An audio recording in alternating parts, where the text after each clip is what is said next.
Yeah!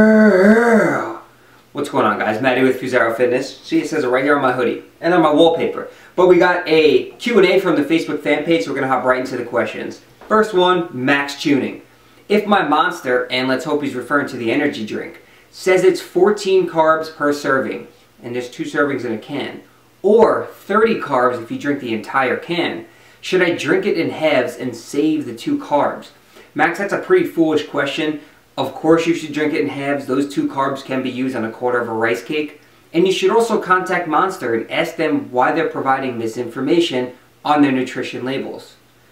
Next question, Anurag Prasad. He asks 2 questions here. A couple, I'm going to answer 2 of them. How to overcome lifting plateaus? It depends what you're plateauing in. Is it a specific lift or is it everything? You are just not progressing at all. If that's the case, you have to look at what's going on in your life. Is it stress? Is it lack of food, so you're not eating enough? Is it lack of sleep, recovery? Those are things to look at. If it's a specific lift, if it's the bench press, maybe at the bottom portion you're not able to push off your chest. Maybe it's the lockout. If it's your squat, maybe try increasing the frequency, looking at your form, getting on a squat-based program. So just pinpoint why you're not progressing, why you're hitting a plateau, and find the workaround for that. And also, best way to transition from a cut to a slow bulk and vice versa, slowly.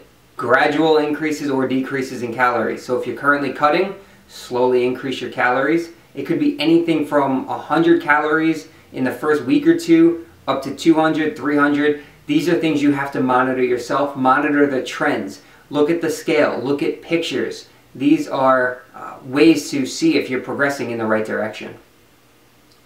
All right, next question, CJ Walden. Would it be pointless to switch your routine during a cut since you can't really progress? You can progress in strength, or at least maintain a lot of your strength while cutting. I've done it myself and I've seen many other people do it. Sure, you won't be able to build the muscle you want to build, but you shouldn't have to change your routine whether you're cutting or bulking. That can stay the same. What might have to change is your volume. So if you're doing X amount of reps or sets, you might have to cut that down a little bit because you don't have the food to support your training. But your training routine and regimen can stay exactly the same during a cut and a bulk. And you should aim to maintain as much strength as possible, or even try and gain strength. Carl Owen, how do you shred? I've dieted and lifted hard for 3 years and enough is enough. I want a 6-pack.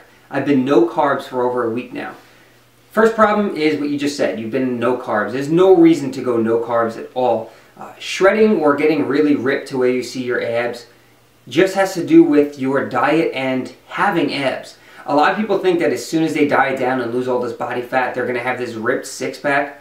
First of all, the look of your 6-pack is genetic. Not everyone has those 6 or 8 perfect blocks.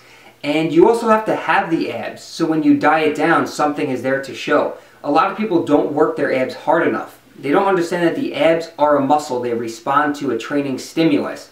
They hypertrophy and they atrophy. So they actually do grow. Your abdominal muscles grow in size. So they have to be big enough to the point that where you strip down that body fat, there is muscle there to show. So you might just have to take a look at your abdominal training, and going no carb is not the answer there, man. So just keep working hard at it and figure out what's going on with your training and nutrition. All right, what do we got here? Josh Rose. How many years of nutritional education does Jeff Seid have? His advice was top notch. This isn't a bashing Q&A, but probably not many. Eddie and Cheryl, where can we find low-fat ketchup like Jeff Seid talks about? They're referring to a video he made called like the Nutrition Shredded Pyramid or something. Not the best information, but Walden Farms, I believe, has a 0-calorie ketchup. Alright, Lucas George, favorite protein powders, whatever is GMP certified and on sale. I look for quality, but I also look for a good price. Alright, Hector Burdeel, why are YouTubers afraid of giving advice about back injuries? Because they can get sued. Trying to give medical advice over the internet, anyone can really get sued, and it's not the best idea. And as far as my situation, I am seeing a professional myself, and I don't expect anyone to help me. People can offer opinions, but if I tell you to go do this and you end up getting injured because of that, that's my fault, because I was the person who told you to do it. I can tell people what I'm doing as far as my rehab goes, what my physical therapist has me doing, how I'm training in the gym, but that by no means should be what you should do, even if you have a similar or related injury. Every single person is different and responds differently. Sorry, I'm just keeping a timer on this Q&A. Alright, we got a few more Jeff Seid questions, which I'm just going to skip for now. David Seid, what are refeed days and how do they work? I've heard people talk about them on YouTube while on their cut, but haven't found a good detailed basic video. That is what I will need to do. I will make a detailed video on refeeds, but just to try and keep it as simple as possible, what you're simply doing is refeeding your body. So you were in a calorie deficit for an extended period of time. You're reintroducing a lot of carbohydrates to your body, and this is more of a hormone-based question. So you are fluctuating leptin levels.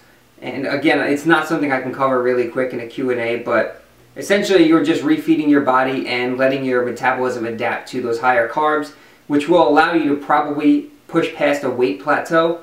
So you might see an initial increase in weight from water retention and then probably a new low the following day. So I'll try and get a video out there for you on refeeds. Alright, let's answer one more question. Derek Hildenbrand. Do narrow stance squats and wide stance squats target different muscles? Would one have more of an effect on the quads, hips, and glutes, hams than the others? So he's just talking about foot positioning during the squat. Should you squat wide or narrow if you want to target certain areas? So I've heard some people say that a narrow stance squat will target the vastus medialis, which is the teardrop part of your quad.